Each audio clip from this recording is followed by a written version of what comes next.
Hello, this is Dr. Muriel Rand from New Pathways to Teaching in New Jersey, and in this video we're going to go over the steps for completing Planning Task 1 for edTPA for those of you who are subject area teachers or content teachers, secondary, middle school, elementary, as long as you're teaching one subject. So the first step, of course, is to make sure that you have the handbook for the correct area that you are teaching, and just check with us if you're not at all sure of that. So the first step is going to be part A, which is the context for learning. This is a form that you're going to fill out. It's available on Blackboard and you're going to download it. It's a Word document and you're going to type right into it. The first thing is you need to select a class. You must have a minimum of 4 children in your class. If you don't, contact us, but you're going to get an incomplete if you don't have at least 4 children in your class. That's usually only a problem for special ed teachers. Second, select some focus students. You will not need those until task 3, but it's better if you figure out who they are right now. So check your handbook for the specifics. It's usually 3 focus students, and at least one child must have a specific learning need. For example, they have an IEP or a 504 plan. They're an English language learner. They're a struggling learner. They're a gifted learner. They have trouble focusing. It doesn't necessarily have to be a kid with an IEP. It could be any kind of a learning need. And you're going to enter that in your context for learning form. You're also going to put in the type of school you're at, what kind of classroom, what curriculum you use, how long your periods are, et cetera, et cetera, et cetera. This can be no more than 4 pages, including the prompts, but it's pretty easy to do this. It's self-explanatory, except for those students that are listed on the second page. All right, now, next is part B, and these are your lesson plans. They call it the learning sequence. You're going to plan 3 to 5 connected lessons. If your instructional periods are shorter than about 45 minutes to an hour, I would recommend planning the 5 lessons. You need to make sure that you have enough there for them to grade it.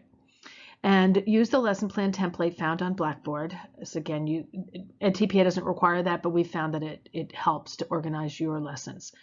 Consider your curriculum guide and when you need to videotape to decide on what lessons you're going to put in for part B. You need to keep them to no more than 4 pages per lesson plan. Here's some tips. Make sure that you read the directions in your handbook carefully.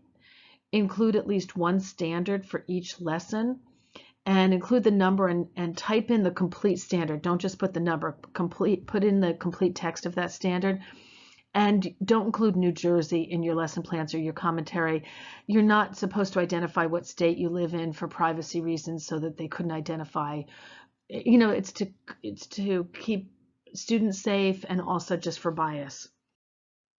So let's continue with some lesson planning tips. For your central focus, your lessons should connect and build on one another. In your planning commentary, you're going to have to describe how they build on each other, how could they connect and build on each other. So make sure that they do. You can use the same standard for all your lessons, or you can use different ones. I've seen both work. Create an objective that relates exactly to your standard. Make sure that those are aligned. And also make sure that your lesson activities relate closely to your objective. Your assessment should also relate closely to your objective. So when we look at lesson plans, we look at the objective, and we want to see that objective be carried out in the lesson activities, and then we want to see that objective is really going to be your assessment. So your assessment and your objective should be almost identical. Let's talk about the planning knowledge and conceptual understanding that we have on the form. In the knowledge section, you should describe the low-level skills your students will demonstrate in your lesson. Check your handbook because different content areas have requirements here. For example, in phys ed, you have to do both cognitive and psychomotor. Or in business, there's a couple of different types of knowledge and understanding they want. So don't guess at this. Go back and check task 1 in your handbook and see what they require. Use Bloom's taxonomy for this. There's a handout on Blackboard, and look at the type of activity for each level. You should have some conceptual understandings that are higher level thinking in your lessons and not just lower level ones. For the instructional and learning tasks, this is what we recommend.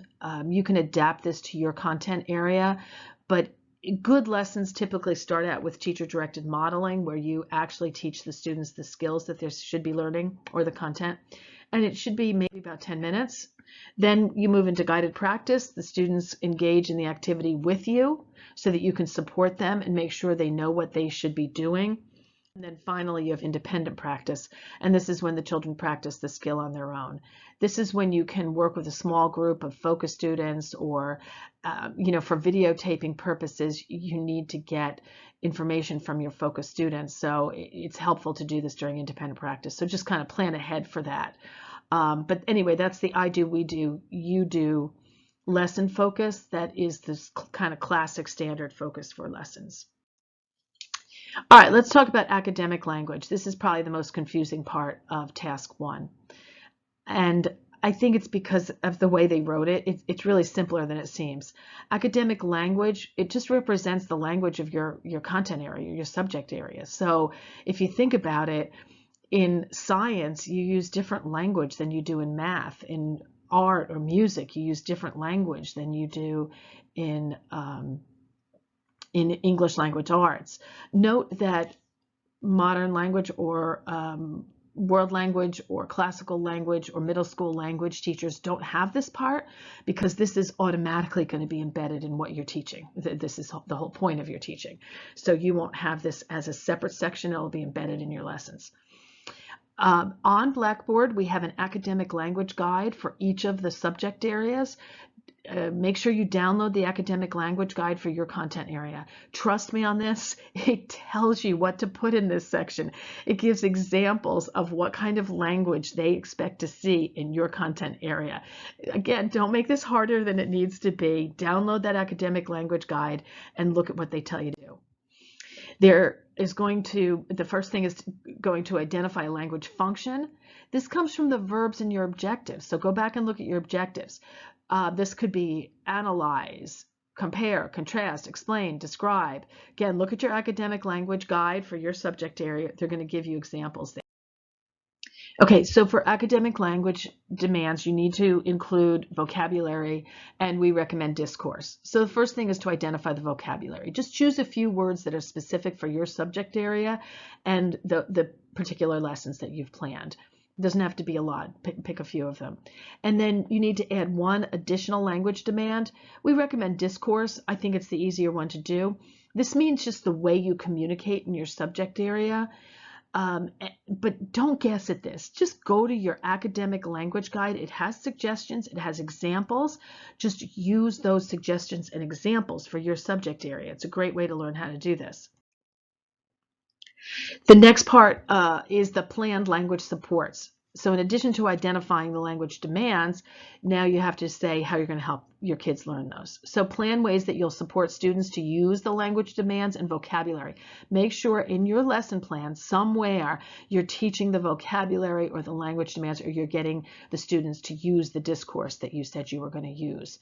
Once again, there are suggestions in your academic language guide for what those kind of planned language supports might be. For example, a graphic organizer or a turn and talk or something like that. But go to your academic language guide, read your handbook so that you can see exactly what they're looking for here. And be specific, because you will have to carry this out, and in task 2 and 3, you're going to have to demonstrate how your students used those vocabulary words and used the academic language functions. So make sure it's in your lesson plan so that when you get to task 3, you'll be able to discuss how they did it.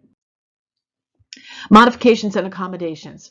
Don't skip this section. If you have no children with special needs or special ed in your classroom, you still have to pick at least one student that has special learning needs. Again, it could be a student who is a struggling learner, a gifted learner, an English language learner. It doesn't have to be a student with an IEP, but it can be. Go back to your context for learning and look at what you put in there. You have to describe the modifications you will make for those specific children that you put in your context for learning. Don't just use general ideas like, oh, I'm going to have, the words written on the board, or kids are going to help each other. Make it very specific, and we have more help for you on Blackboard in terms of modifications and accommodations. Okay, let's go to formative and summative assessment. You're going to describe how you will monitor your students' performance in each lesson, And your informal assessment should happen throughout the entire lesson. So describe that. Your assessment should not be only at the end. That would be a summative. These can be observational notes or checklists. Again, it can be informal. It could be a Kahoot quiz. It could be, anything that you're monitoring as you go along, so that if kids are not getting it, you can kind of change your instructional plan and go over things again. You will need to later describe how you gave feedback to your students. So make sure that your formative assessment is one in which you can demonstrate how you gave them feedback, that they were on track or that they needed to do things a little differently. Your formal assessments can be a finished writing piece, a completed graphic organizer, a quiz, a test, a performance, a presentation, a lab report, basically anything that is going to be your final assessment for the lesson. Describe your formal and informal assessments, and you're going to include a copy of any worksheets, graphic organizers, or whatever your students hand in. If your students don't hand anything in, that's okay too. You just have to describe what they have to do, like what performance they have to do, or what they have to be able to demonstrate for their final assessment. Remember that you're going to have to collect this assessment information from every student. So your formal assessments, for example, you can't just think that, oh, I'm going to observe and see who needs help. You're going to need to describe this later on. So make sure that you gather assessment information from every student during your lessons. Okay, part B. Preparing the files for the learning sequence. You're going to submit the 3 to 5 plans in the learning segment in one file. Within that file, label each plan Learning Experience 1, Learning Experience 2, etc. And again, use the lesson plan template we provided on Blackboard. Let's talk about part C, your instructional resources and materials. You're just going to list what you will use during your lessons. For example, children's books with full citations, graphic organizers, or worksheets with full citations. If you didn't develop it yourself, make sure you have a citation there. Hands-on materials that the children will use. You can also include photos pasted into your document, copies of your curriculum documents, texts, whatever it is you're going to be using. Put those all into one file. And then C, you're going to prepare those instructional materials by labeling the materials for each learning experience. So learning experience 1 instructional materials, learning experience 2 instructional materials, and they're going to be uploaded as part C. Order the materials as they are used in your learning segment. Okay, let's talk about part D, preparing the assessment files. You're going to submit your assessments in one file. Within the file, again, label your assessments by the corresponding learning experience and order them as they are used in the learning segment, and include copies of blank assessments or descriptions of what the students will need to do. Part E is your planning commentary. You're going to download the planning commentary template from Blackboard. It's a Word document, and you're going to type right into that template. It's a series of questions that you're going to answer. Use Arial 11 point type, single space. Basically, it comes this way already. Just keep it in the template. No more than 9 pages. I recommend you respond to the prompts thoroughly. Your commentary should be close to those 9 pages in order to score well. So don't skimp on this. Really make it thorough and good, solid answers. Here are some tips. Make sure that you read the questions carefully and only answer what is asked. If they ask how the lessons build on each other, just describe how they build on each other. Don't put in there how you're going to assess them or what the students are going to be doing or anything. Just stick to what they ask you. Don't add the extra information, because probably that will come. That extra information goes into a different question. So only answer what is asked. Read carefully. Secondly, when it says cite evidence, that means to be specific and give examples. Don't be general. Give very specific examples. Here are a couple of sections that students have had a little confusion with, so I'm going to go over them. The part where you have to describe your knowledge of students to inform teaching asks you to describe the personal, cultural, and community assets of your students and how they are, how you use them in your lessons. So think about what positive things about, remember it's positive, they're asking for assets, not deficits. So what positive things about your students' personal life, their cultural background, or the community can you build on in your lesson? All right, take some time and think about this. It's a really good question, and it's what good teachers do best. Another planning tip, they are going to ask you to use principles from research and/or theory to support your justifications. Be specific. Cite specific theory or research. Go to the textbook that you used in EDU 649 secondary middle school curriculum. Remember, that's the course where you all use different textbooks. And go back to your textbook and look at that. Look at what they say is good practice and look at who they cite. See what theories they use and cite those theories. This is where you can get a lot of points in edTPA if you really cite specific theory. If you cite just one theorist, you're not going to get a lot of points, so cite more than one. I'd say 2 or 3 at least. Another tip for monitoring students' learning. Again, describe how your planned formal and informal assessments provide direct evidence to monitor learning throughout the learning segment, not just at the end. And secondly, it says explain how your design or adaptation of planned assessments allows the children with specific needs listed in your context for learning to demonstrate their learning. What does that mean? Go back to your context for learning. Look at the kids you put in there. Did you have an ELL learner? Did you have a student who struggles with focus? Did you have a student who's below grade level? And explain how your assessments have been designed for those specific students. So remember that when we talk about modifications and adaptations, those can be in assessments as well as your lessons. So think about that. So let's recap. What is submitted? Part A is your context for learning. Part B are your plans for the learning segment. Part C is your instructional materials, all in one file, but labeled 1, 2, and 3, 4, 5, whatever. Part D are your assessments, all in one file, but labeled. Your part E is the planning commentary. So that's the big one. That's like the 9, 10 page one. And each of these must be in a separate file. When you're all done with this, you're going to upload these onto the Pearson website. So you might as well keep them in a separate file right now. If you're doing this on Google Docs or something, just have them as a separate file that you can upload later. Finally, I want you to look at the scoring rubrics. Go to your handbook and look at the scoring rubrics for task 1. There should be 5 rubrics. What will the scorers be looking for? Go down the column and look at level 3, 4, and 5. You have to get at least a 3. So make sure that you've done exactly what it says in level 3. Score yourself. See how you think you would score yourself. Have you met that level 3?